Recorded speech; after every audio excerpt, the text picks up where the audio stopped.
If you get money through hard work and ambition, this video is for you. Like, you need to watch this video because it has a very important message for you and could possibly save your life.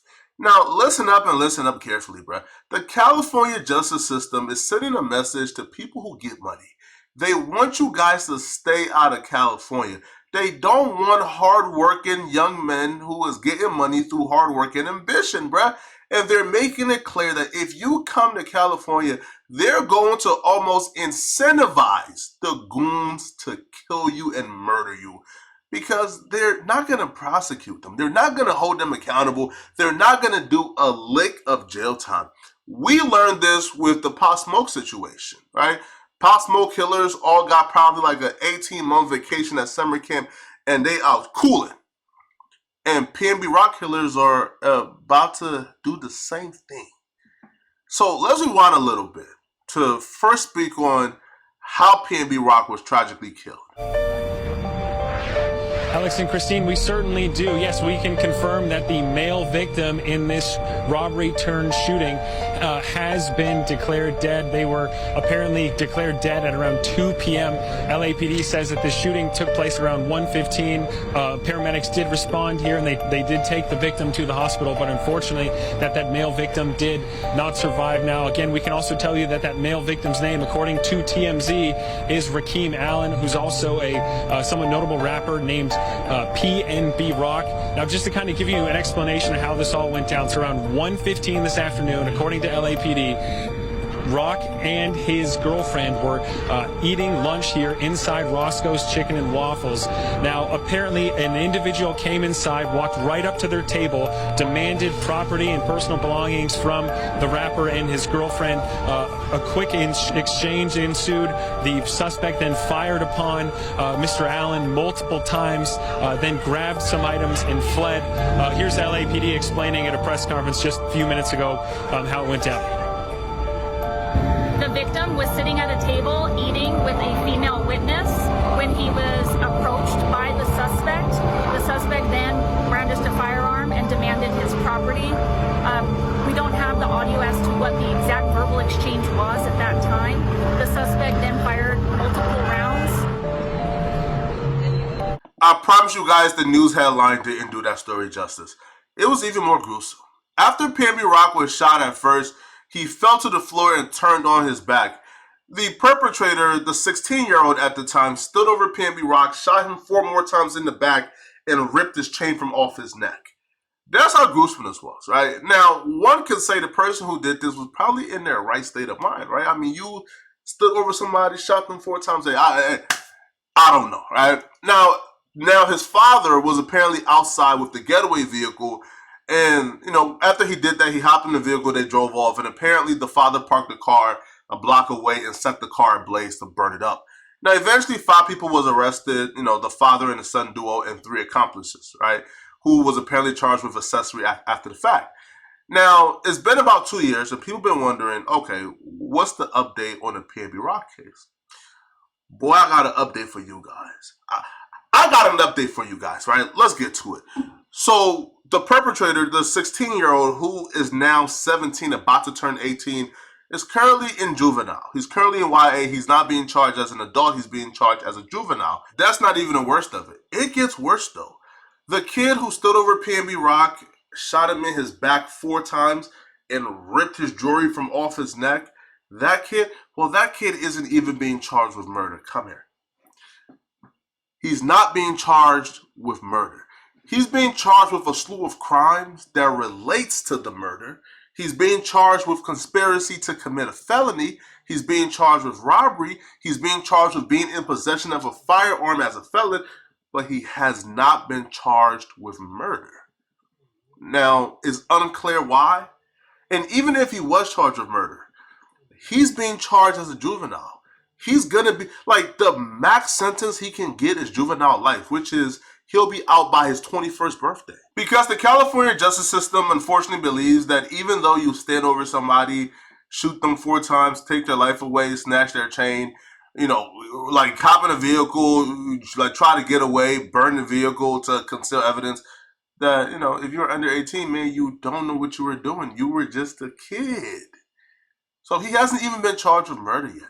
And if that's not bad enough, the new update, right? The 16-year-old, well, now 17, recently went to court. And in court, a mental health expert testified that the 17-year-old isn't even competent mentally to stand trial, right? He's mentally unfit to stand trial. So now they have suspended proceedings, but even though the proceedings have been suspended, things are still somewhat progressing. So this could eventually end up with the 17-year-old being deemed mentally unfit, going to a mental health institute probably for like 2 years, and then get out when he's 21. That's just how it goes, people. It's California, right? If you commit crimes, you're going to get away with it. Now, the one person who's being charged with murder out of the 5 people arrested is actually the father. They're saying the father is the mastermind of all of this. They're saying the father is the one who told the 16-year-old at the time to go into the Roscoe's to rob PNB Rock, which resulted in a murder. They're saying the father is the one who set the car on fire to conceal and hide all evidence. They're saying the father was parked outside. The father drove off in a getaway vehicle. So they're saying the father needs to be charged with murder. Here's why that's not necessarily a strong case as we think it is, which I'll be real. That particular case, like that particular instance or example, Brad, may cause the father to get away with this. It may cause the father to be acquitted. Because essentially, how do you prove that? You see, this isn't a situation of, oh, this was being planned for weeks and they have messages and they have data and they have proof of all of this being planned out, right? Of this being a premeditated something. No. This was an instance where PNB Rock parked his Bugatti or whatever multi-million-dollar car he had, his Bentley, in the parking lot of Roscoe's in an impoverished neighborhood. Word spread fast. They probably across the street and said, what? Who? Oh, let's go. Right? And because it was so sporadic, impulsive, there's no track record of text exchanges, calls being, no. This was out the blue, let's go get him.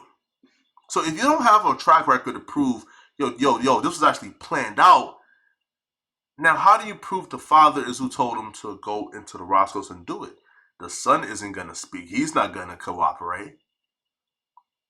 And the father and his attorneys, their opening statement was, they actually need, yes, we understand theories is fun and cool, but they actually need to prove this.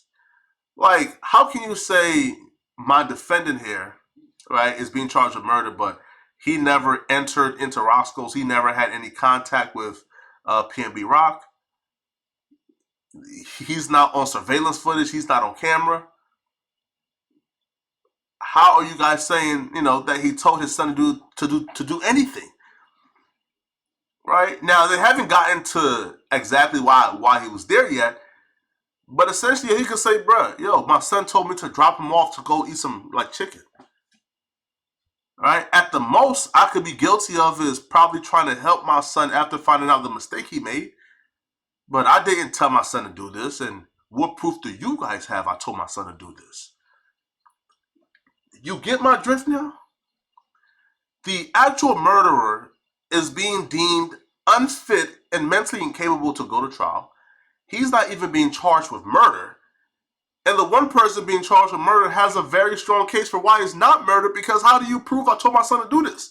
We could have went for some chicken. He went inside himself and he did that. I didn't know. Maybe I can be an accessory after the fact, but I didn't know he was going to do it. Welcome to California, man. All right? Listen, don't expect for PNB Rock's killers to get a day in jail. Please. All right? If you guys thought that the Pop Smoke situation was bad, wait till you guys get the verdict on the PNB Rock situation, all right? Y'all let me know in the comment section, what do you guys think about this, all right? Do you guys feel like California needs to change up their justice system? Or do you guys feel like it's unfair? And thank you guys so much, man, for bearing with me, man, with the audio and the video. I'm now home, so I have to use my laptop to record this video, right? But if you enjoyed this video and want some better quality videos, man, click on this video somewhere on my screen to find out how Brick Baby is currently engaged in a feud and a drama with some North Cal killers. Click on this video here to find out what I'm talking about. I'm out of here, folks. Peace.